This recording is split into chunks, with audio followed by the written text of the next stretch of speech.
She walked other people's dogs through the dark for $11 a morning, while the city she fed lunch to all day still slept, and in a whole year nobody once asked her how she was holding up. She did not know the man who owned the clinic on the corner had been counting those dogs through his glass door since the previous spring. 31 mornings from now, one of them would go down on a sidewalk in Druid Hills, and a 99-cent notebook would matter more than every machine he owned. Isaiah Reed would be the one watching that morning, and he was not ready for what the dog walker already knew. The oldest dog always went last.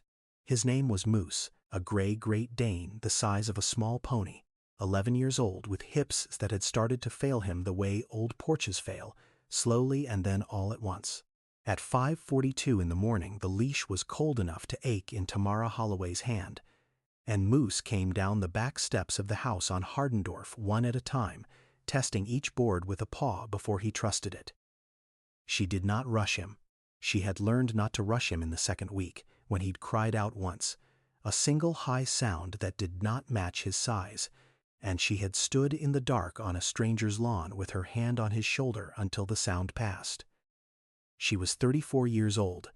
She walked 7 dogs across 2 neighborhoods between 5:15 and 7:05 every morning, 6 mornings a week, and she was home in time to put a clean shirt on, walk her son to the corner where the 16 bus came, and clock in at the cafeteria of Whiteford Elementary at 8:40 to start the breakfast line. $11 a dog when it was just a walk. $15 if it was a walk plus a meal poured and water changed. 4 of the 7 were the meal and water houses, which was how the arithmetic worked at all. Here is the arithmetic. Malik was 16.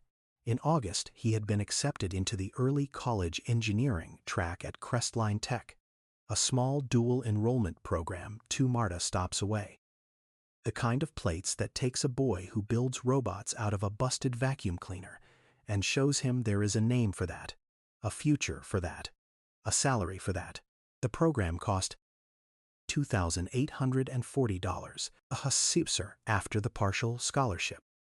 Her cafeteria check, after the rent on the Kirkwood half house and the light bill and the gas bill, and the thing that always came up that you did not plan for, left her short $317 a month. The dog walking made $330. She had done the math at the kitchen table with a calculator that was also Malik's old phone, and she had decided that $13 of breathing room was enough to build a son's whole life on. So she got up at 4:50 and she walked. The cafeteria was its own kind of dawn.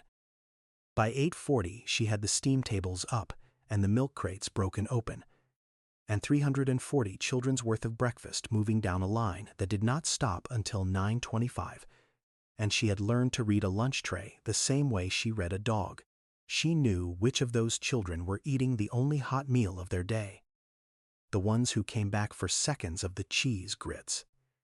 The ones who slid an extra carton of milk up a sleeve when they thought she wasn't looking, who she let, because a child who hides food has been hungry in a way that makes you proud, not ashamed.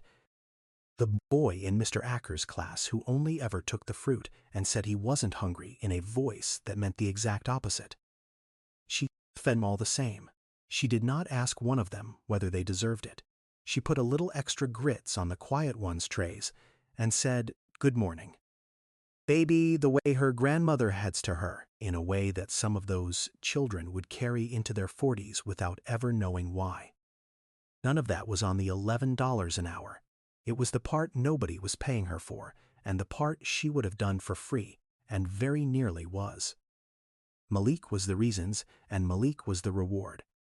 He had been a loud, laughing little boy, and then his father had loaded a duffel bag into a cousin's truck on a Sunday in March when Malik was 9, and after that Malik went quiet for 4 months, the kind of quiet that scares you worse than crying.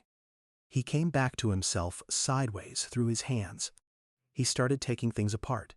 The toaster, the box fan, a radio he found at the curb on bulk trosh day. He'd lay the parts out on a bath towel on the kitchen floor in an order that looked like chaos, and was not, and he'd put it back together. And then it would work better than it had before. The summer he was 14, he built a thing he called a sorter out of a busted upright vacuum, a microwave turntable motor, and a tangle of wire, and it would separate her button jar by size, slowly and proudly and completely unnecessarily. And he stood there watching it work with a look on his face she had not seen since before the duffel bag. She bought him a soldering iron at the swap meet for $9. It was the best $9 she ever spent. A teacher at the middle school caught it, said the word gifted, said the word engineer, said there was a program. Crestline Tech took 22 kids a year out of the whole East Side, put them in real college classes at 16, sent them out at 18 with a year of credits and a path that did not run through a warehouse on Memorial Drive. Malik tested in third out of 400 and some applicants. The acceptance letter came in a thin envelope that Tamara held against her chest in the kitchen for a full minute before she could open it, because she had learned that thin envelopes lie both ways. The letter said yes. The letter also said $2,840 a semester. Malik did the math before she did. He was 16 and he sat her down at the kitchen table. Her own son sitting her down, and he told her he'd looked it up, that he could defer a year, work, help with the bills, and go later when it was easier. He said it the way a boy says a thing he has decided is the right thing and is praying you will argue him out of. And Tamara Holloway, the Hazarkut way, looked at her son, offering to set down his own future, so she wouldn't have to carry it. Looked at the boy who had taught himself to fix everything that broke in their house. And she understood that he had learned to carry things from watching her, and that this was the one inheritance she did not want to leave him. "You are not deferring anything," she said. "I've got it." She did not have it. She was $317 a month from having it. But she had a body that still worked and a city full of dogs that needed walking before the sun came up. And she had a grandmother in her ear. And that was the night she set the alarm for 4:50 for the first time. She never told Malik what it cost her. He was not supposed to know the number. A child should get to receive a thing now and then, without having to hold the weight of what it took to give it. Her grandmother had come up to Atlanta from a tenant farm outside Albany, with 2 dresses and a cast iron skillet, and she used to say a thing that Tamara now said to herself in the dark, on the bad mornings, the cold ones, the ones where the leash ached. You feed what's in front of you. You don't ask it whether it deserves it. She had meant it about people. She had meant it about the men at the bottom of the church steps, and the children whose mothers worked nights, and the strays that came up under the porch. Tamara had taken it to mean dogs, too, and people, and a son, and she had never once told anybody that she lived by it, because the kind of person who announces they live by a thing usually doesn't. She did not tell anyone, for instance, that she kept a notebook. It was a spiral notebook, the small kind, the 99-cent kind from the corner store on Memorial that Mr. Boyd ran, the same store where she bought Malik's pencils and the foil she wrapped Miss Vernita's plate-ins on Sundays. The cover was the dull green of a chalkboard. In it, on a line for every dog and a fresh line for every morning, she wrote down what she saw. Bella, the corgi on Norwood, ate slow on the left side last Tuesday. Check the back teeth. Duke, the chocolate lab, pulled left going downhill. The left front, watch it. Moose, good day. Took all the steps. Belly soft. Moose, short walk. Hips bad in the cold.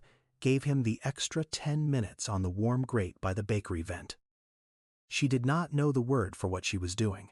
She would have said she was just keeping track, the way you keep track of your own children, the way her grandmother kept track of which neighbor was eating, and which one was only saying they were. She had a memory like a steel drawer, but she wrote it down anyway, because writing it down was a way of taking it seriously. And these dogs were not hers, and the only thing she could give a thing that was not hers was the dignity of being taken seriously. She had been good at carrying things her whole life. She had carried her mother through the last 2 years, and the funeral, and the small, terrible business that comes after a funeral.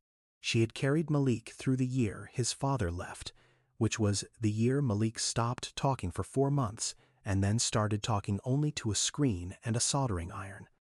She had carried the cafeteria line through a flu season when 2 coworkers were out, and she fed 300 children alone for 9 days. She was very, very good at carrying things. She had simply never gotten good at the other half of it, the putting down, the part where you turn to somebody and say, "I am tired. I am so tired. Will you take this for 1 block?" There had never seemed to be anybody standing close enough to hand it to, so she carried it. So she walked. The route ran like this. She started in Kirkwood, 4 houses on her own block, and the next, the modest ones, a beagle and 2 terriers and Bella the corgi.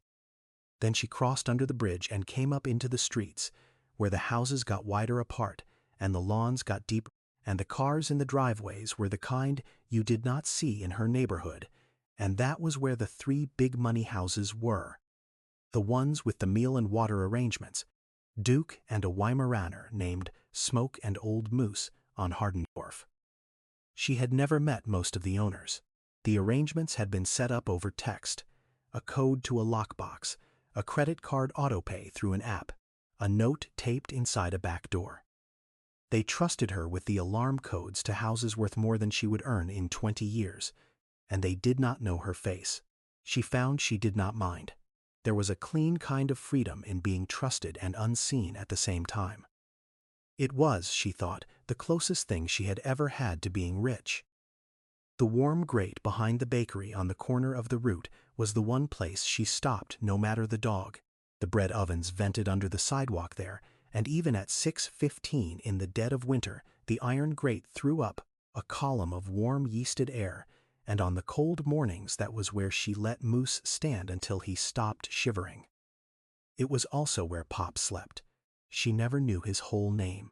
He was an old man, 70 at least, who kept his bedroll behind the bakery's recycling and his dignity tucked up under a falcon's cap gone gray with age, and he had been on that corner longer than the bakery had. The first morning he startled her. The second morning he said, without opening his eyes, "That the big gray one again? He sound like a freight train coming." The third morning she brought 2 thermos caps of ginger tea, one for the dog's owner she'd never met, and one she handed down to a man on a grate, and after that it was a thing between them, the tea, the grate, the warm air they shared, an old man and tired woman, and whichever dog was slowest that day. 3 creatures the city had agreed not to see, keeping each other a little warm before the sun came up. She never told anybody about Pop either. There was no app for it, and no $11 in it, and nobody clapping. Some mornings she gave him half her own breakfast, the cornbread she'd wrapped from supper, and he'd take it with both hands the way Miss Vernita took her cobbler. And he'd say, "You don't owe me this, baby." And she'd say what her grandmother always said, "Wasn't about what you owe." And Pop would laugh low in his chest and say, "You're people from down south, I can hear it." They were. He was right. You feed what's in front of you. She had been raised by women who would have fed the whole grate. The clinic sat on the corner where she crossed back over, at the seam between the 2 worlds. Reed Veterinary, white letters on a green awning, a low brick building with a wall of glass at the front. The lights were on every single morning when she passed, at 6:20, at 6:35, whatever the dogs gave her that day. There was a man inside, always, behind the front desk or at the far counter, a tall man in a gray quarter zip with close-cropped gray at the temples, drinking coffee from a paper cup, never seeming to do much of anything that early. She assumed he was a janitor at first. Then she assumed a night shift tech. She never assumed he was watching the dogs, because why would a man behind glass at 6 in the morning be watching 7 dogs walk by, and what would it matter to her if he were? His name was Isaiah Reed, and he had been watching the dogs for 14 months. He had not meant to start. He had started because he could not sleep, and a man who cannot sleep opens his clinic at 5 and sits in the front with the lights on, because an empty lit room is better than a full dark one. And from the front of his clinic through the glass, the first living things he saw each morning were her dogs. He noticed them the way he noticed everything, which was clinically and against his will. The beagle had a hitch in its right rear that meant a luxating patella, Grade 1. Manageable. The corgi was carrying too much weight and the owner was killing it with kindness, a slow by treats. The chocolate lab favored the left front going downhill, which to a man who had set 10,000 bones meant elbow, probably dysplasia, probably young enough to fix if anyone caught it. He cataloged them through the glass at 6 in the morning, and he did nothing with the catalog. Because they were not his patients, and a man does not walk out into the street to tell a stranger her client's dog has a bad elbow. But he noticed the woman too, eventually, the way you notice the frame of a picture, only after you have looked at the picture 100 times. He noticed that she let the Dane take the steps one at a time. He noticed that on the cold mornings she stopped at the bakery vent and stood with the old dog over the warm grit for exactly the length of time it took the dog to stop shivering, no longer, never hurrying, never checking a phone. He noticed that she walked the small ones fast and the old ones slow, and that she matched her stride to whatever was at the end of the leash, and that this is a thing that cannot be taught and cannot be faked, and that most people who handle animals for a living never learn in 40 years. He noticed her, in other words, the way one professional notices another, and it irritated him because he did not want to notice anyone, and he had built an entire life around not having to. He was 51. He owned 3 clinics now, the original here on the corner, and 2 more across the east side, 41 employees. A surgical suite with a CT scanner that had cost more than the house Tamara walked past on Hardendorf. People said Dr. Reed had built it from nothing, and that was true in the way those sentences are sometimes true and always leave out the only part that matters. The part it left out was Cornelius. Cornelius Reed was Isaiah's older brother, older by 4 years, and when they were boys in a rented unit off McDaniel with a mother who cleaned other people's houses 6 days a week, Cornelius was the one who found the stray. It was a gray dog, half-starved, living under the back steps, and Cornelius named it Smoke and fed it cornbread crumbs and the ends of things. And when Smoke got sick, got a bloat in his belly that the boys did not have a word for, Cornelius carried that dog 11 blocks to the only animal doctor who would look at a black boy's stray for free, and the dog lived, and Cornelius decided that day at 13 years old that he was going to be the man behind that counter. He was going to be the one who said it's not too late. Bring him in, lay him here. He taught Isaiah everything he knew, which at that age was mostly love and observation, the 2 things that turn out to be most of medicine. Watch the animal, Cornelius said. The animal can't lie to you, and it can't talk to you, so you have to watch. You watch close enough, it'll tell you everything. Their mother's name was Loretta, and she cleaned houses in Buckhead and Brookhaven, from before the boys woke up until after dark, and what she could not give them in time, she gave them in standards. There would be no slumping at her table. There would be church on Sunday, the little brick AME, on the corner where Cornelius sang second tenor, badly and loud.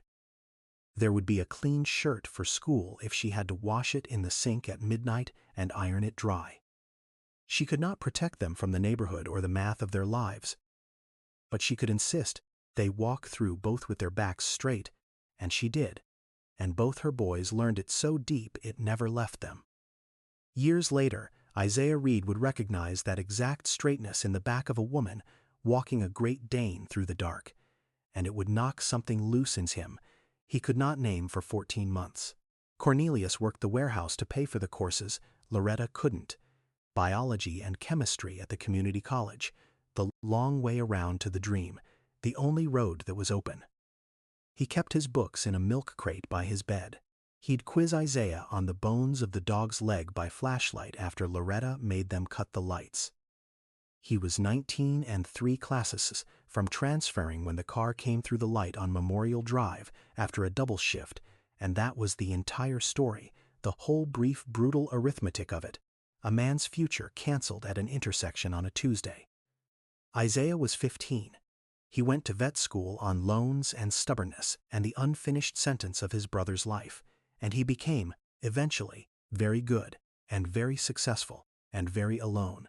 Loretta lived another 20 years and never once said his name without finishing the sentence she'd started for him. My son, who was going to be a doctor for animals. She said it to the woman at the bank and the man who read the meter and anyone who would hold still. She was keeping the record the only way she had, out loud in her own mouth, because there was so little of it anywhere else. And after she passed, Isaiah went looking for his brother and found almost nothing to hold. A milk crate of water-stained textbooks, a transcript with one semester left blank forever, 4 photographs, in 3 of which Cornelius was a blur because he never could hold still. He sat on the floor of his first apartment with those 4 photographs and tried to hear his brother's voice saying, "Watch the animal." And he could not get the pitch of it right, and he understood for the first time that the dead do not only leave you. They keep leaving. They get quieter every year until the silence where the voice was becomes its own second death. And the only thing that holds the line against it is a record, dated and faithful and kept. So Isaiah Reed made himself a vow, and the vow became a creed, and the creed ran his clinics with an iron hand. If it isn't written down, it isn't real. Chart everything, date everything. Trust the record, not the memory, not the feeling, not the eye. He had fired a tech of 9 years for a chart left blank one afternoon. He had a sign printed for every exam room. If you didn't document it, you didn't do it. His staff thought it was about liability and lawsuits, and they were not wrong exactly, only small. It was about a boy on McDaniel Street who no longer had a single page in his own brother's handwriting, who had spent his whole adult life making sure no creature that passed through his care would ever go that undocumented, that unheld, that easy to forget. It cost him. A man who trusts only the records stops trusting the people who keep it. His marriage had lasted 6 years and ended without a fight. His wife telling him on the way out the door that living with him was like living with a very kind filing cabinet, that he loved her the way he loved a well-kept chart, completely and at a distance. He had not argued. He had recognized the diagnosis. He had simply not known how to treat it, so he had done what he always did with a thing he could not fix. He worked. He opened the 2nd clinic, then the 3rd. He stopped sleeping, somewhere in there, and started opening the 1st clinic himself at 5, sitting in the lit front room with his coffee because an empty lit room is better than a full dark one, watching the weather and the early cars and, eventually, 7 dogs and a woman with a straight back who let the old one take the steps one at a time. So when Isaiah Reed watched the dog walker through his glass for 14 months and never once went out to speak to her, it was not coldness, though it looked exactly like coldness. It was a man who had decided long ago that he could observe the world without being in it, the way you watch Heather. He did not know she was writing it all down. That was the thing the two of them could not see across 40 feet of glass and sidewalk every single morning. He had built his entire life on the belief that the record is the only thing that saves you. And she, for $11 a morning, was keeping the most loving record of those animals that had ever been kept in a green notebook from Mr. Boyd's store, and she did not have a word for why, and he did not know it existed. 3 feet of glass apart, 6 mornings a week, 2 people who believed the exact same true thing about love and survival, and neither one of them said a word. The mornings went on. October turned the corner into a real Atlanta cold, the kind that comes off the pavement and gets into old hips. Moose got slower. Tamara gave him more time on the warm grate and shortened his loop and wrote it down. Moose cut the loop to Hardendorf and back, hips bad. Took breakfast okay. Then, 3 weeks before the morning that would change both their lives, she wrote a line she underlined. Duke left half his breakfast. First time ever. Belly tight when I rubbed it. Drank a lot of water. Watch him. She watched him. The next day Duke ate full and she wrote eating fine, but she did not cross out the warning because her grandmother had also told her that a thing that happens once is a warning and a thing you ignore twice is a regret. And Tamara Holloway had collected enough regrets to know the difference. She kept the underlined line. She kept watching the chocolate lab with a tight belly. So did Isaiah Reed. He could not have told you why the chocolate lab snagged his eye that November, except that it had favored the left front for a year, and now there was something else. A fullness in the barrel of the chest, a heaviness in how it stood at the gate while the woman knelt at its side. A deep-chested dog. He knew what deep-chested dogs were prone to the way he knew his own name. 3 mornings running he stood at his glass with his coffee going cold and watched her kneel and rub that dog's belly and stand and write something in a notebook, and 3 mornings running the same sentence rose in him and died in his throat. Tell her to keep that dog from gulping its food. Tell her what a tight belly means in a barrel-chested dog. Walk out there into the cold and be, for 90 seconds, a person in the world instead of a man watching it through glass. He did not. He told himself the reasons, and the reasons were good, and the reasons were a coward's. It wasn't his patient. It wasn't his place. You don't walk up to a stranger and alarm her about an animal that isn't yours and isn't hers. And underneath the good reasons, the true one, the one he would only see clearly later. He had not spoken an unscripted word to a stranger in so long that he no longer knew how. That the glass was not a wall the building had given him, but one he had built and maintained and reinforced for 19 years, and that a man can stand 3 feet from the answer to his own life and not cross 3 feet because the crossing is the entire thing he has forgotten how to do.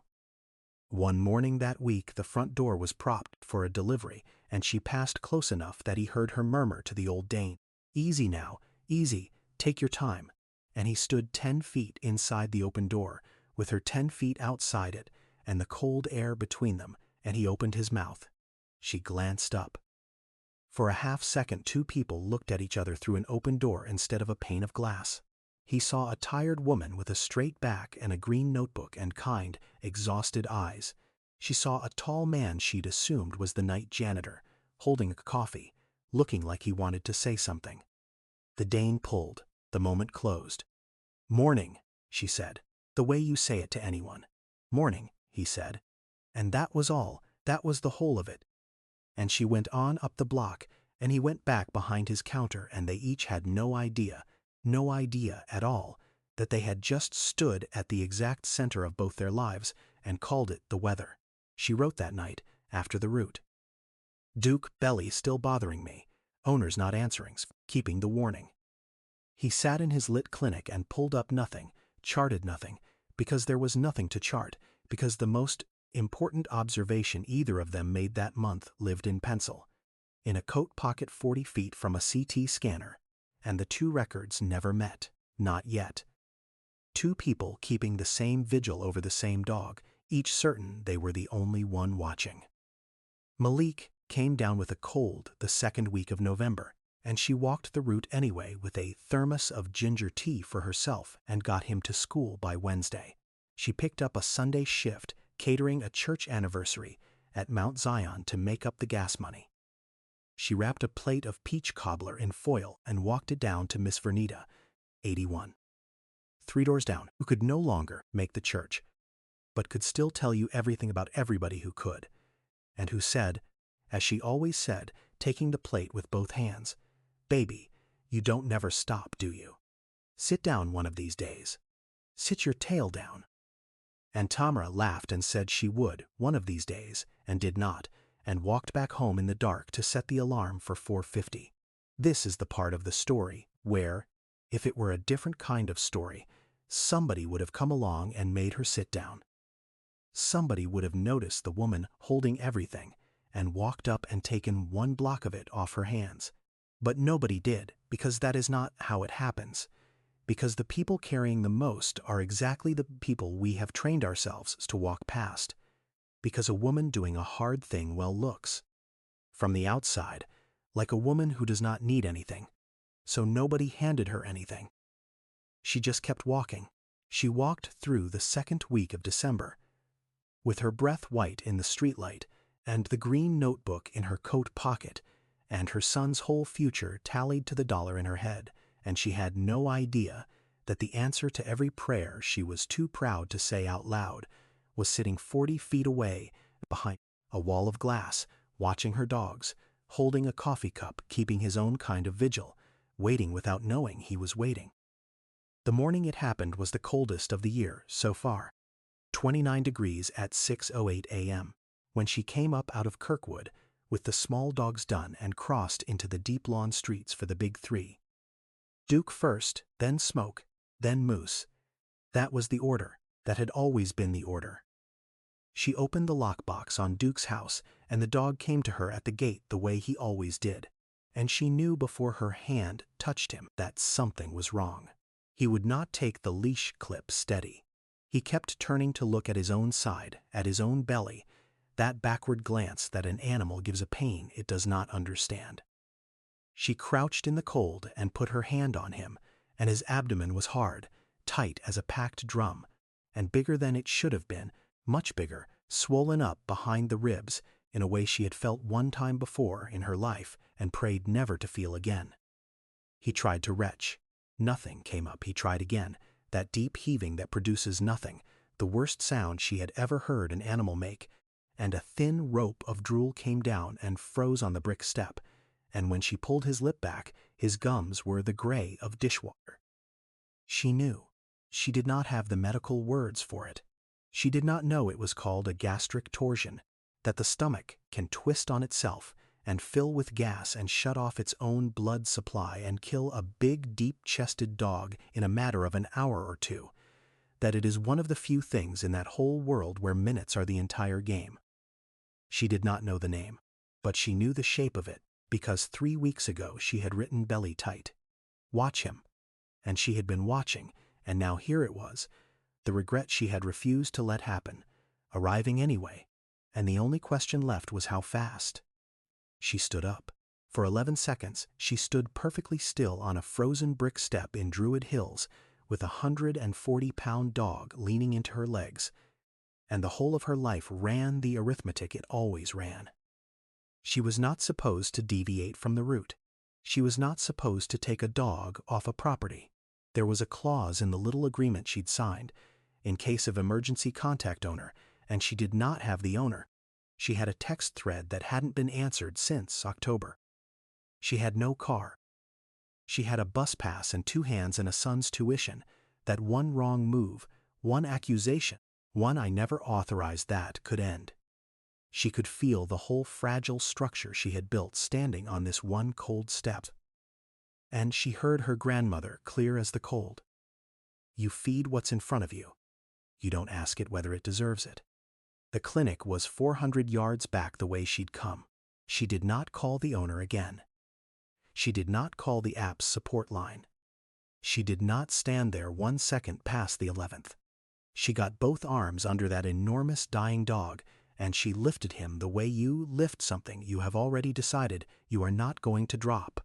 And she carried 140 pounds of Great Dane, 400 yards down a frozen sidewalk in 29-degree dark. And she did not feel her arms, and she did not feel the cold. And she would not remember later how she did it, because the body does things the mind would refuse to authorize. She made it to the green awning. She kicked the bottom of the glass door because both her arms were full of dog. She kicked it again. Isaiah Reed was at the front counter with his coffee, and he saw, through 14 months of glass, the dog walker carrying a Great Dane up his ramp with her face set like a closed door, and he was unlocking the deadbolt before his cup hit the desk. "Bloat," he said, the second the door opened, before she said a word, because he had seen it too, the drum of the belly, the gray of the gums, the heave. He had this dog on a table in the back in under 90 seconds. He had a tech named Yolanda in the building because she opened the inventory at 6, and he had her on a line and a tube, and the machine before Tamara had finished telling him she didn't know how long. She didn't know exactly when it started. She'd found him like this at the gate. "I need a timeline," Reed said, not looking up, his hands moving fast and certain over the animal. "When did he last eat normally? Has he been off? Vomiting, any episodes, anything in the last few weeks? I need to know what's normal for this dog, and I don't have a chart on him.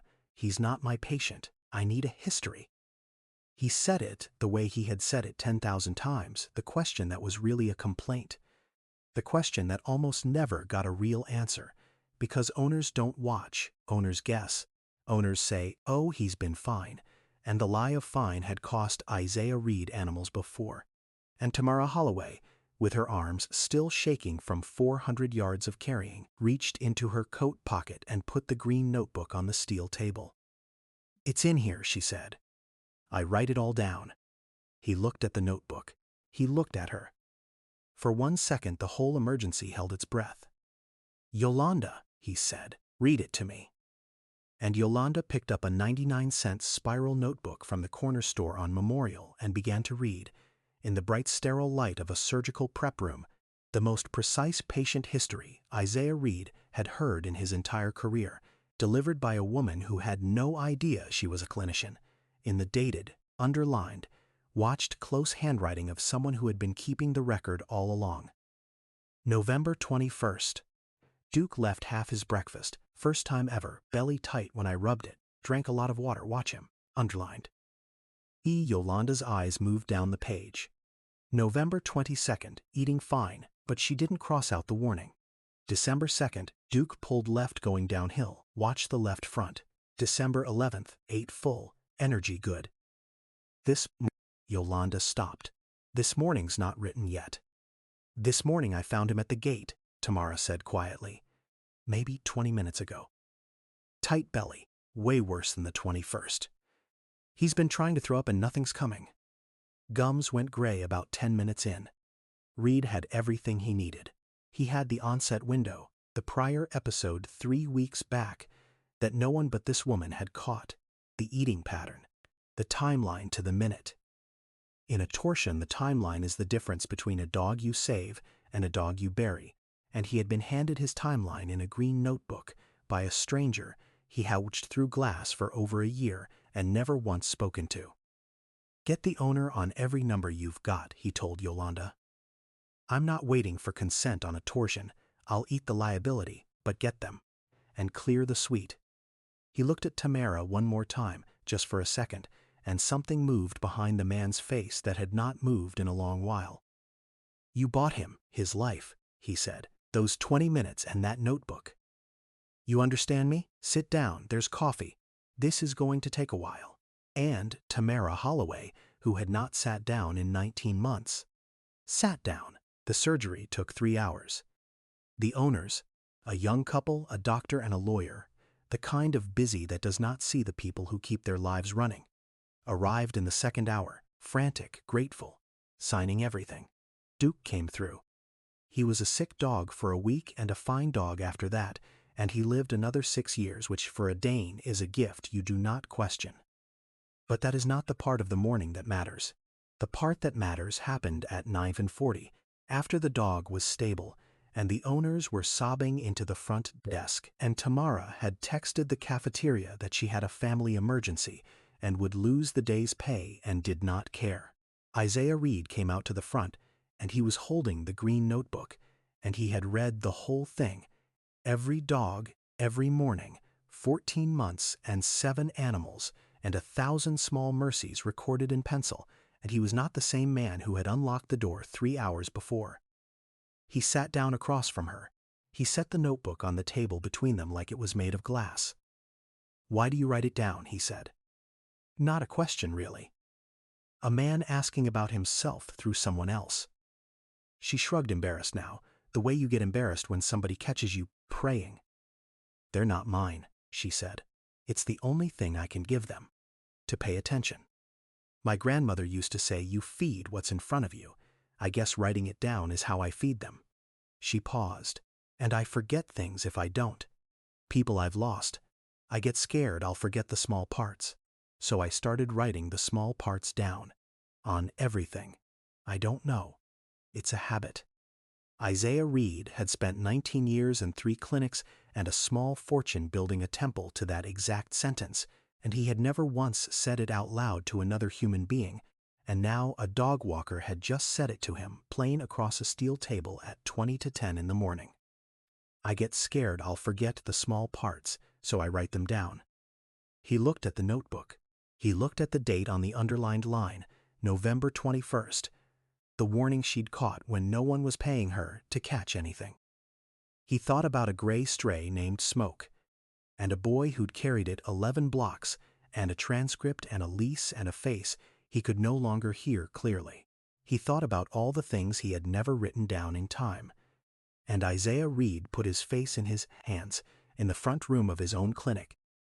In front of the morning light coming gray through the glass he had watched her through for over a year, and for the first time in 19 years he cried. Not the way grief sounds in movies.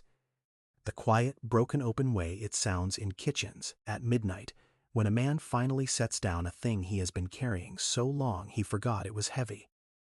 The wall he'd built had a sentence carved over its door. If it isn't written down, it isn't real. And here was the thing that finally cracked it, the thing he had never let himself believe. It had been written down the whole time. Somebody had been writing it down. Not in a chart, not in a machine, not in his careful liability-proof clinical hand, but in pencil, in a green notebook, by a woman he had watched and never seen. Somebody had been keeping the loving record, the close-watched, dated, faithful record, the kind he would have given anything to have for his brother. It was real because she had made it real. She had been doing the only holy thing he believed in, for $11 a morning, 3 feet away, and he had been too walled up to walk outside and say good morning. Tamara did not know what to do with a weeping man, so she did what her grandmother would have done. She did not interrupt. She did not fix it. She got up and got him a paper cup of water from his own cooler and set it down by his elbow and put her hand on his shoulder. Briefly, the way you would for anyone. And she waited until it passed. When he could talk again, he wiped his face with the heel of his hand and let out a breath that shook, and he laughed once at himself, wet and rueful. "I'm not going to offer you money," he said. "Good," she said. "I don't take what I haven't earned." "I know," he said. "I watched you not take it for 14 months. He turned the notebook around so it faced her. "I'm going to offer you a job. A real one. There's a name for what you do, you just don't have it. It's called observation, and it's the part of my whole profession that no machine has ever replaced and no school can teach. I have a CT scanner that cost more than a house, and it cannot do the thing you did on that brick step this morning. I want to hire your eyes. 40 hours, benefits, and I'll pay for the assistant certification on top so it's yours. So you carry it out the door, if I ever turn into a fool. You'd do mornings, wellness rounds. You'd train my techs to watch the way you watch." He pushed the notebook the last inch toward her. "And I'd start you at $26 an hour, which I worked out is roughly what it costs to send a 16-year-old to an engineering program, 2 MARTA stops, from here, with enough left over that you could stop getting up at 4:50. She went very still. "How do you know about Crestline?" "I don't sleep," he said simply. "I watch the corner. A woman who walks 7 dogs in the dark for a year is paying for something. I've raised enough money in this city to know the math of a thing somebody wants that bad." He met her eyes. "I'm not doing you a favor, Miss Holloway. I've been losing dogs my whole career to owners who don't watch and techs I have to teach to watch, and a world that walks past the people who actually pay attention. You're the best diagnostician who's ever stood in this building, and you've never set foot in a classroom for it. Hiring you is the most selfish thing I've done in years." It took her a week to say yes, because she did not believe in things that arrived without a cost, and she made him write the whole offer down on clinic letterhead, which made him laugh again, because of course she did, because the two of them were the same animal overall. She made him put the certification in writing. She made him put Malik's name nowhere near it. This was her wage, earned with her eyes, and her son's tuition would come out of her own paycheck like everything always had, because there are some kinds of help that turn back into shame if you're not careful, and she had been careful her whole life. He wrote it down. She started in January. She kept the green notebook in her coat pocket out of habit for the first month and then realized she didn't need to hide it anymore, and that was a stranger feeling than the job itself. The first weeks were not easy, and she would not have respected it if they had been. Some of the staff had degrees and student debt and a tech school certificate on the wall, and here was a 41-employee practice handing dawn rounds to a woman who had run a school breakfast line 3 months ago, and the resentment came off 2 of them like heat off the parking lot. She did not argue with it.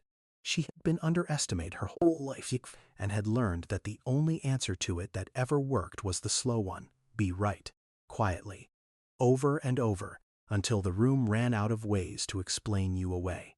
On her 9th morning, she stopped at a kennel run and said, to no one in particular, "Number 4's not putting full weight on the right hind." Been an hour since anybody charted him. The tech who'd been coldest to her, a sharp young woman named Renata, with 3 letters after her name, went and checked, annoyed, certain, and came back not annoyed at all. Cracked toenail down to the quick, bleeding into the bedding where the chart hadn't looked. After that, Renata followed Tamara on rounds without being told to. That was how it turned, not with a speech, with a toenail. She taught them the way Cornelius had taught a 15-year-old, though she didn't know that's whose lesson it was. "Don't start with the machine," she'd say. "Start at the door. Watch how the animal carries itself before it knows you're looking, because the second it knows, it'll perform for you, same as a person. Watch what it does with its weight. Watch what it won't do. A dog that won't lie down has a reason. A cat sitting hunched in the back of the carrier with its feet tucked is telling you something the thermometer hasn't caught up to yet." She made the new techs put the stethoscope down for the first 30 seconds of every exam and just look, and some of them thought it was foolish until the morning it caught something, and then they didn't. Malik came by the clinic on a Saturday in February 16, and shy and curious, and Reed walked him through the surgical suite and the imaging room, and the boy who built sorters out of dead vacuums stood in front of the CT scanner the way some kids stand in front of a rocket. Reed showed him the cooling system and the power draw and the way the gantry indexed, and Malik asked a question about the stepper motors that made Reed go quiet and then go get a notepad. Tamara stood in the doorway and watched her son talk to a grown man as an equal about a thing he loved, watched a door open in his face that she had walked 7 dogs a morning in the dark to pay for, and she had to step into the supply closet for a minute, and she did not write that one down. Some records you keep the other way. By spring she had caught 3 things the machines would not have caught until it was late. A heart murmur in a kitten. Everyone called fine. A slow limp the owner swore was nothing. The early dull coat of a thyroid that was about to go. The techs started shadowing her on the dawn rounds. 22-year-olds with degrees following a former cafeteria worker around an exam room. Learning the thing you cannot put on a degree. Watch the animal. It can't lie to you and it can't talk to you, so you have to watch. She did not know she was quoting a man who had died on Memorial Drive 36 years before she was hired. Isaiah Reed knew. He heard his brother in her mouth every morning, and he did not say anything, because some records you keep without writing them down after all. That spring he started the thing he had been turning over since the morning of the cold. He called it the morning round. It was simple. Almost embarrassingly simple, the kind of idea that is obvious the second somebody finally has it. The clinic would train neighborhood dog walkers. The gig app ones, the kids who walked the block for cash, the grandmothers who took in strays, the people already out there at dawn with their eyes on the animals, nobody else was watching, to keep a log. A dated log. Off his food. Limping left, belly tight, watch him. The clinic gave out the binders for free, cheap lined paper in a cheap cover, deliberately, because the green notebook had cost 99 cents and saved a dog, and Isaiah Reed had decided that the tool should never be the thing that kept somebody out. Bring the binder in when something looks wrong, and a tech reads it, free, and you skip the part where a busy owner says he's been fine and the lie of fine costs an animal its life. The first binder Tamara handed out herself. There was a boy named Deshaun, 12, who walked his grandmother's beagles around the block, Kirkwood, every afternoon for no money at all, because the dog was company for a woman who didn't get out much anymore.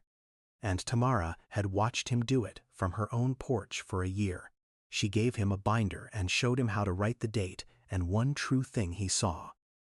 And Deshawn took to it the way Malik had taken to the soldering iron, with a seriousness that adults forget children are capable of. 3 weeks in, he wrote drinking way more water than normal. 3 days now, and brought the binder to the clinic with the careful pride of a boy who suspects he might be wrong and has come anyway. And Renata read it, and they caught the grandmother's beagle's kidneys early enough to give that old dog and that lonely woman 2 more good years. Deshawn told everyone at the corner store he was a diagnostician. He'd heard Tamara use the word. He was not wrong. And one morning that spring, a man in a gray falcon's cap came up the ramp at Reed Veterinary carrying a cardboard box, and inside the box was a half-grown gray stray that had been living behind the bakery, that Pop had been feeding off his own plate and worrying over, and the stray had a cough that rattled. Tamara was at the front desk.